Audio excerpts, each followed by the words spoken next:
नमस्कार. Ignite अकॅडमीच्या online प्लॅटफॉर्मवर तुम्हा सगळ्यांचं स्वागत. लेखा व कोशागारे विभाग कोकण परीक्षा चालू आहे. कनिष्ठ लेखापाल पदाचं नाव आहे.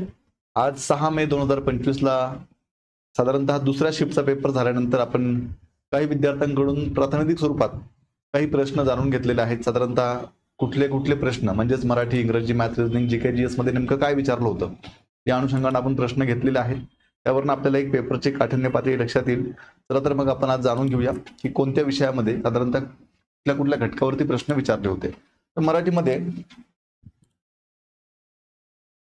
बघा, मराठीमध्ये समानार्थी शब्द आहेत, त्याच पद्धतीने विरुद्धार्थी शब्द आहेत, अलंकारिक शब्द आहेत, वाक्यांचे प्रकार आहेत, समास आहे, प्रयोग आहे आणि उतारा आहे. या टॉपिकवरती मराठीमध्ये प्रश्न विचारलेले आहेत. त्यानंतर इंग्रजीमध्ये पॅसेज वरती प्रश्न आहेत, पॅराजंबल आहे, आर्टिकल आहे, क्लोज टेस्ट वरती साधारणतः 4 ते 5 प्रश्न जे आहेत ते विचारलेले आहेत. त्यानंतर सिनोनिम्स आहेत, अँथोनिम्स आहेत, वन वर्ड सबस्टिट्यूशन आहे, पॅराजंबल आहे आणि प्रोवर्ब आहे. हे इंग्रजीमध्ये विचारलेलं आहे. मॅथ रिजनिंगचा विचार केला आपण, साधारणतः मॅथ पण आहे इथे आणि रिजनिंग सुद्धा आहे, लक्षात घ्या. सरासरी, त्यानंतर नफा व तोटा, शेकडेवारी, अक्षर मालिका, काळ काम वेग, रेशिओ, पजल, अंक मालिका आणि नातेसंबंधावरती सुद्धा प्रश्न या ठिकाणी आहे, लक्षात घ्या. आता जीके जीएस मध्ये काय विचारलं, तर जीके जीएस मध्ये मार्गदर्शक तत्व यावरती प्रश्न होता. आता मार्गदर्शक तत्वावरती बऱ्यापैकी शिफ्ट मध्ये प्रश्न विचारले जात आहेत. तर मार्गदर्शक तत्व जे आहेत ते भारताच्या राज्यघटनेमध्ये भाग नंबर 4 मध्ये आहेत आणि कलम नंबर 36 पासून ते 51 पर्यंत आहेत. ही मार्गदर्शक तत्वे आपण कोणत्या देशाकडून घेतलेली आहेत, तर ही मार्गदर्शक तत्वे जी आहेत ती आपण आयर्लंड कडून घेतलेली आहेत. आता मार्गदर्शक तत्व हे गैर न्यायप्रविष्ट आहेत, लक्षात घ्या. कसे आहेत,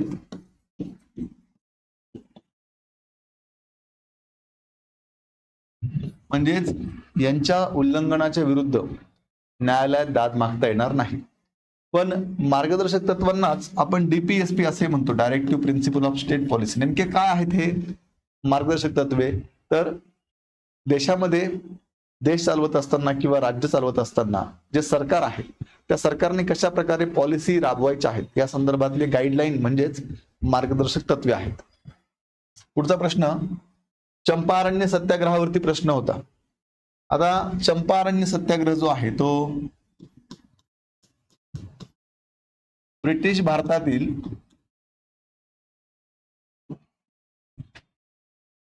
महात्मा गांधी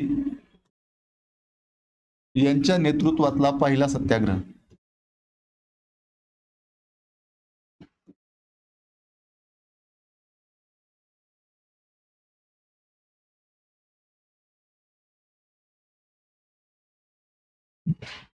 चंपारण्य हे कुठे आहे, तर हे बिहारमध्ये आहे.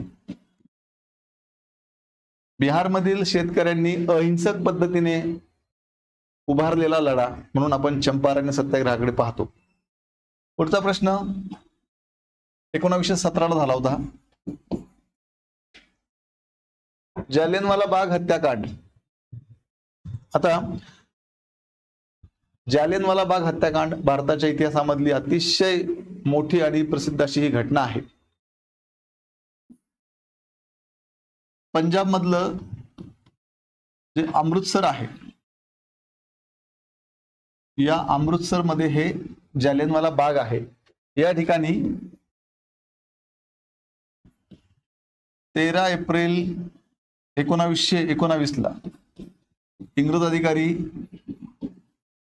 जनरल डायर याच्या आदेशाने, जनरल डायर आहे, याच्या आदेशाने जवळपास 1600 गोळ्यांच्या फैरी झाडल्या गेल्या कुणावर, आंदोलकांवरती.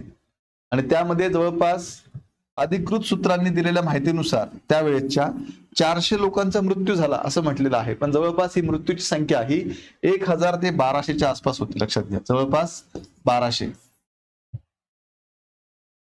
तर या जालियनवाला बाग हत्याकांडावरती प्रश्न आहे. त्यानंतर युद्ध सराव भारत अमेरिका, मला वाटतं भारत अमेरिका विचारलेला आहे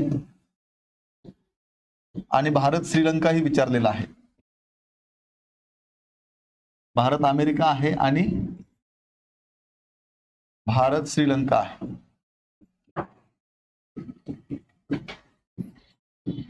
मग भारत अमेरिका दरम्यान जो युद्ध सराव आहे त्याचं नाव काय आहे? तर त्याचं नाव आहे युद्ध अभ्यास. आणि भारत श्रीलंका यांच्या दरम्यान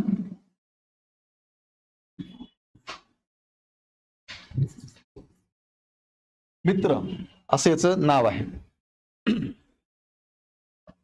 मित्र शक्ती नाव आहे, मित्र शक्ती. म्हणजे युद्ध सरावावरती पण सातत्यानं प्रश्न विचारले जात आहेत, हे लक्षात घ्या. त्यानंतर पद्मभूषण वरती प्रश्न आहे. आता नेमका प्रश्न काय होता हे कळलेलं नाही, पण पद्मभूषण पुरस्कार भेटलेला कला क्षेत्रातील व्यक्ती असं काहीतरी प्रश्न होता आणि त्याचे ऑप्शन होते. म्हणजेच आपल्याला संदर्भ लक्षात घ्या. पद्म पुरस्कारावरती प्रश्न आहे. आता पद्म पुरस्कारांचा विचार केला तर पद्मभूषण हे 3ऱ्या क्रमांकाचा सर्वोच्च नागरी सन्मान आहे. 3ऱ्या क्रमांकाचा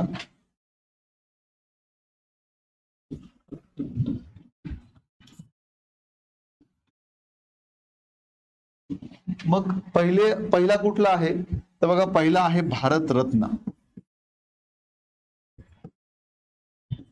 त्यानंतर पद्मविभूषण, त्यानंतर पद्मभूषण, सॉरी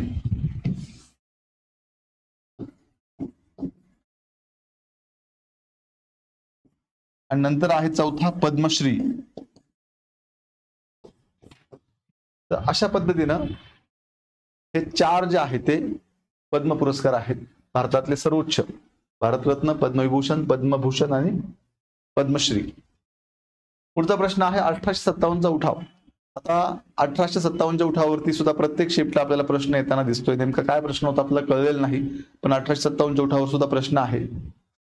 तर बल्लारपूर कोळसा खान यावरतीही प्रश्न विचारलेला आहे.